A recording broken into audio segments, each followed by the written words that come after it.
समिन्धते विष्णुर्यत्परमं पदम्। ॐ शान्तिः शान्तिः शान्तिः।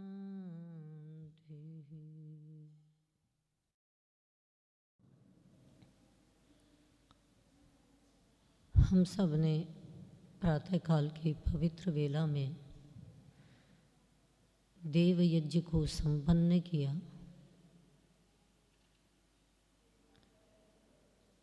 अपने इस त्रिदिवसीय संगोष्ठी में हम प्रतिदिन यज्ञ के उपरांत किसी एक विषय पर, मंत्र पर थोड़ा विचार कर लेते हैं। कल हमने मानव जीवन की सफलता, सार्थकता किन सूत्रों पर आधारित है, यह विचार करने का प्रयास किया। आज हम अध्यात्म को अपने जीवन में किस प्रकार प्राप्त कर सकते हैं, कैसे उस मार्ग पर निकटता के साथ हम चल सकते हैं, अपनी निकटता बना सकते हैं, इस पर किंचित विचार करेंगे। अभी मैंने आपके सामने एक वेद मंत्र का उच्चारण किया। उस मंत्र के 2 चरणों में 3 विशेषणों के माध्यम से इस तथ्य को दर्शाया है कि जो सर्वव्यापक विष्णु परमात्मा का परम पद है, उसको कैसे हम अपने हृदय में प्रकाशित करें। विष्णुर्यत् परमं पदम तत्समिन्धते, उसको हम कैसे उसके निकट जाएं, उसके प्रकाश को कैसे हम प्राप्त करें। 3 विशेषण इस मंत्र में दिए हैं कि जो विप्रासः, विप्र होते हैं, विपन्यवः, जो विपन्यु होते हैं, और जागृवांसः, जो जागरूक होते हैं। ये 3 प्रकार के व्यक्ति उस परमपिता परमात्मा के परम पद को अपने हृदय में प्रकाशित करने में समर्थ होते हैं।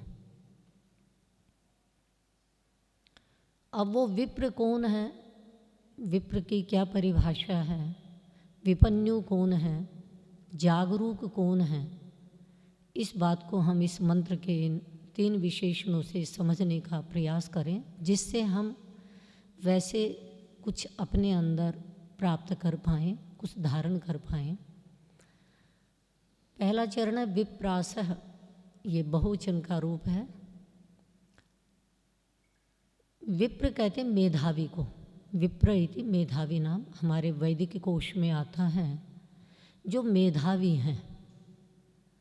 अब मेधा बुद्धि तो भौतिक वैज्ञानिकों के पास बहुत उच्च स्तरीय होती है और बहुत क्षेत्रों में अपनी मेधा के द्वारा, अपनी बुद्धि के द्वारा बहुत बड़े बड़े हम कीर्तिमान बना लेते हैं। किंतु यहाँ पर उस मेधा की प्रार्थना की है, वो मेधा जिनके पास है। कौन सी मेधा, इसको भी हमारे ऋषियों ने परिभाषित किया कि मेधा शब्द मेध्री संग में, जो संगति कराने वाली है। जब हम अपने समाज में जीते हैं तो सबको साथ लेकर के चले, ऐसी मेधा। मेधा उसको कहते हैं जो संगतिकरण करा देवे, किसी को तोड़े नहीं अपितु जोड़ ले। सामाजिक व्यवहारों में जब हम चलते हैं तो हमारी मेधा ऐसी होनी चाहिए जैसे एक इंजन चलता है, उस इंजन में कहीं तो एक छोटा सा बोल्ट लगा हुआ है और सबसे मुख्य उसमें हेड भी लगा हुआ है, किंतु एक बोल्ट भी ढीला हो जाए तो इंजन रुक जाता है, हेड कुछ नहीं कर पाएगा। तो इस प्रकार से हम किसी भी जिस भी समाज में रहते हैं, चाहे वो हमारा परिवार है, चाहे वो हमारा समाज है, ये तो ठीक है, अलग अलग स्वभाव के कारण एक संगतिकरण क्लिष्ट तो बन जाता है, पर धृति, क्षमा, धर्म के जो लक्षण हैं उनके द्वारा उसे हमें सरल बनाना होता है, आत्म साधना से सरल बनाना ही होता है। और यदि हम बना लेते हैं तो हम वास्तव में अपने आप को कुछ अच्छा अनुभव करते हैं। नहीं बना पाते हैं तो अपना मन भी शांत नहीं रहता। तो यथासंभव बनाने का प्रयास हमें करना चाहिए। तो परिवार में रहें, परिवार की संगति बना करके रखें, समाज में जाएं, संस्था का संचालन करें, उसमें अपनी मेधा को एक संगतिकरण के साथ सारे व्यवहारों को सिद्ध करने का प्रयास करना चाहिए। तो वो विप्र होते हैं, मेधावी होते हैं, जो अपनी मेधा को संगतिकरण के साथ जोड़ करके परिवार, समाज और राष्ट्र का नेतृत्व कर पाते हैं, ऐसी मेधा।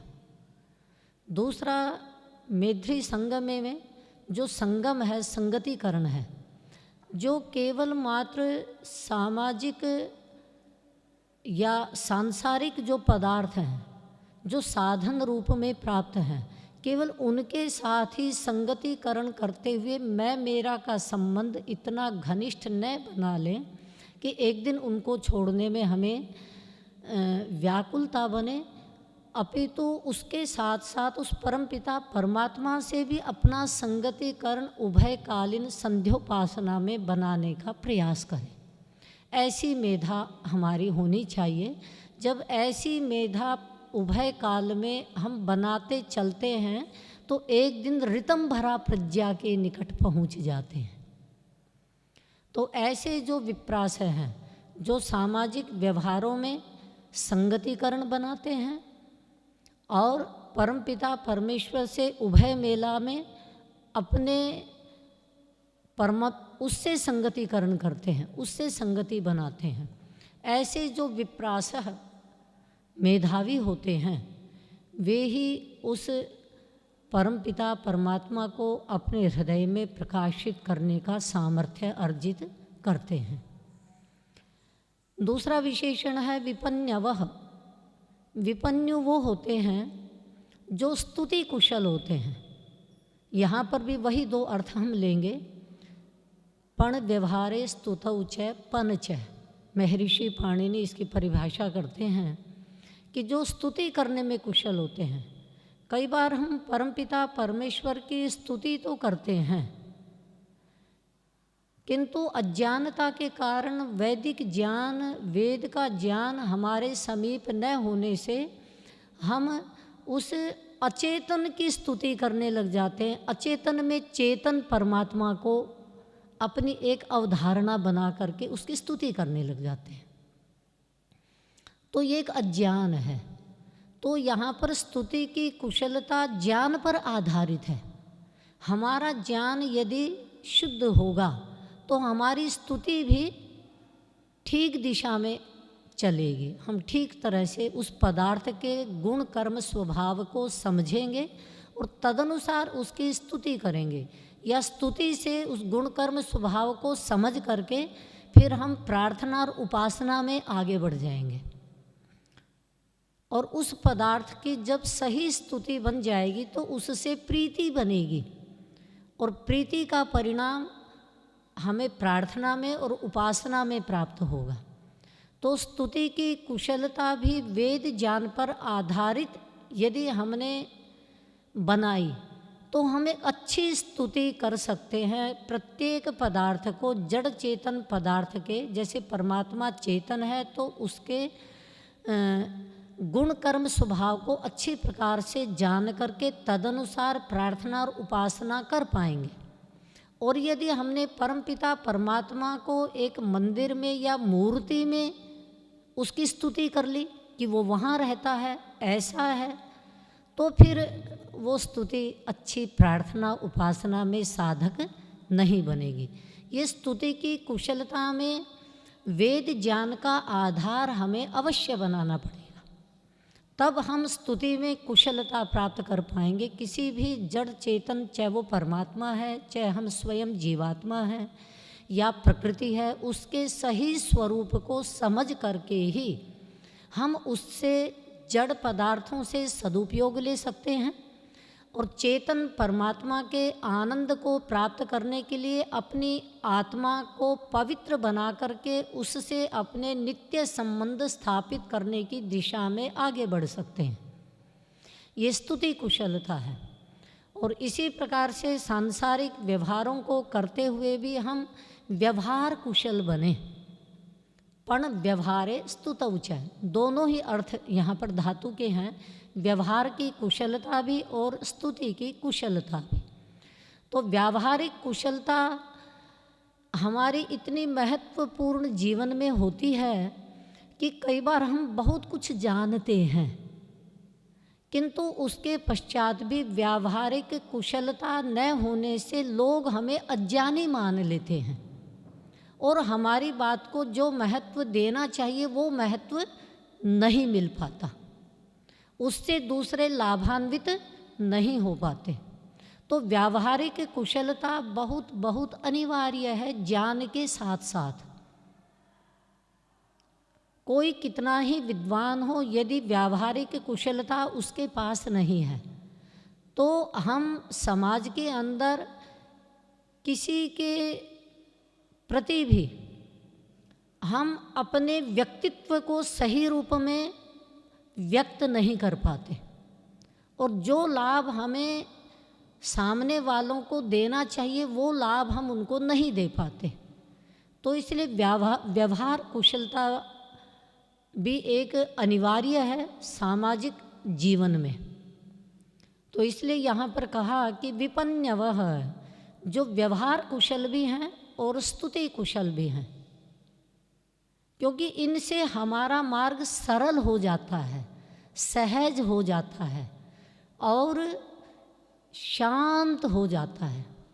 जब चित्त में शांति बनती है तो परमपिता परमेश्वर के निकट होने में, अपने हृदय में उसको प्रकाशित करने में हमारा मार्ग सरल हो जाता है, हम उसमें स्थिर हो सकते हैं। किंतु यदि सामाजिक व्यवहारों में ही उठक पटक बनी रहे तो चित्त में अशांति बनी रहती है। और तीसरा विशेषण यहाँ पर जो बतलाया, जागृवांसः समिन्धते, जागृवांस जो जागरूक हैं, अपने प्रत्येक व्यवहार में संज्ञान पूर्वक चलते हैं, प्रत्येक कर्म को करने से पूर्व ये विचार कर लेते हैं कि इसका परिणाम क्या होगा, इसका प्रभाव क्या होगा, इसका फल क्या मिलेगा। इतने जागरूक होकर के संज्ञान पूर्वक समस्त व्यवहारों को यदि हम करते हैं तो सांसारिक ऐश्वर्य को भी प्राप्त करते हैं और आध्यात्मिक ऐश्वर्य को भी प्राप्त करने में हम समर्थ होते हैं। जागरूकता ऐसी होनी चाहिए कि जागे कि परिवर्तन हुआ। जागरूकता का सबसे पहला जो परिणाम होता है वो परिवर्तन का आता है कि जीवन में एक परिवर्तन बनने लग जाता है। यदि हम कितना ही ज्ञान प्राप्त कर लें और उस ज्ञान को जागरूकता के साथ व्यवहारों में प्रयोग नहीं कर पा रहे हैं तो उसका परिणाम एक परिवर्तन के रूप में हमें कभी भी प्राप्त नहीं होगा। तो जागरूकता का जो पहला परिणाम है वो परिवर्तन जीवन में आना चाहिए और वो परिवर्तन अवश्य में एक दिन हमारी दिशा को जहाँ चाहे वहाँ राह के रूप में ले जाता है। हम जो चाहते हैं वो प्राप्त कर लेते हैं। समय अवश्य लगता है, निरंतर अभ्यास करना पड़ता है, किंतु उस प्रकार की मार्ग हमें अवश्य मिल जाता है। उसमें हम अभ्यास करते करते एक साधक के रूप में अपनी साधना में अग्रसर हो जाते हैं। तो यहाँ पर यही 3 विशेषण हैं कि कोई भी ऐश्वर्य प्राप्त करें तो एक बड़ा सुंदर छोटा सा एक वचन आता है, भूत्यै जागरणम। भूति कहते हैं ऐश्वर्य को। ऐश्वर्य के लिए जागरणम, जागरण तो करना पड़ेगा। और कई बार हम इन चीज़ों को एक स्थूल रूप में भी नहीं पकड़ पाते। ब्राह्म मुहूर्त से उसकी जागरण की यात्रा हमारी आरंभ हो जाती है स्थूल जगत में। हम ब्राह्म मुहूर्त में जागने का भी अभ्यास नहीं करते। यदि ब्राह्म मुहूर्त से ही एक जागरण स्थूल जगत में जागरण का अभ्यास करते हैं, वो अभ्यास चलते चलते सूक्ष्म जगत में भी हमें सजग बना देता है। और हम सोचते हैं चलो आज सो लेते हैं, कल उठ जाएंगे, हम प्रमाद करते रहते हैं। किंतु हम याद रखें, ये कल की उपासना एक काल को दे देती है। इसलिए ब्राह्मण कार कहते हैं, न श्वः स्वयमुपासित है को ही मनुष्यस्य श्वो वेद है। अरे कल की उपासना मत करो, कल को कौन जानता है, कल आएगा भी या नहीं आएगा। इसलिए पदे पदे हमारे ऋषियों ने ऐसे सूत्र हमारे सामने रखे हैं कि हम जागरूक उसी क्षण से हो जाएं। जितना ज़्यादा कल पर अपने सजगता को टालेंगे, उतना ही हमारी यात्रा लंबी हो जाएगी। यदि हमें अपनी यात्रा अल्पकाल में पूरी करनी है तो जागरूक तो बनना पड़ेगा। एक मंत्र आता है, जागरूक बनने के लिए अग्नि बनना पड़ता है। अग्नि, अग्नि सदा अग्रणी रहता है, अग्रणी होकर चलना पड़ता है मार्ग में, नेतृत्व भी करना पड़ता है। अग्निर्जागार तम ऋचः कामयन्ते, अग्निर्जागार तमुसामानयन्ति, अग्निर्जागार तमयम सोम आह तवाहमस्मि सख्ये न्योखः। जब अग्नि बन जाते हैं, प्रकाश पुंज बनने का प्रयास करते हैं, हमारे महापुरुष प्रकाश पुंज बने, उनको चारों वेदों का ज्ञान आत्मसात हो गया। और तवाहमस्मि सख्ये न्योखः, उस ज्ञान स्वरूप परमेश्वर ने कहा, अरे मैं तो तू मेरी मित्रता में है, उसको स्वीकार कर लिया। मैं तो तेरी मित्रता में स्थित हूँ। मेरे पुत्र चल मेरे साथ आगे चल। तो अग्नि बनना पड़ता है। तो हम यज्ञ की अग्नि से भी प्रतिदिन यही प्रेरणा लें कि हम अग्नि बनेंगे, जागरूक बनेंगे, एक प्रकाश बनेंगे, जिससे उस विष्णु सर्वव्यापक परमपिता परमात्मा के परम पद को प्राप्त करने के मार्ग में निरंतर आगे बढ़ते चले जाएं। ऐसे जो विचार हैं, ऐसे जो संकल्प हैं, जितना हम बार बार करेंगे, इस प्रकार का विचार करेंगे, निश्चित रूप से किसी न किसी जन्म में हमारी यात्रा आगे बढ़ेगी और हम अपने लक्ष्य को प्राप्त करेंगे। इन्हीं भावों के साथ मैं अपनी वाणी को विराम देती हुई आप सबको हार्दिक नमन करती हूँ और धन्यवाद करती हूँ। ओम शांति ही शांति ही शांति।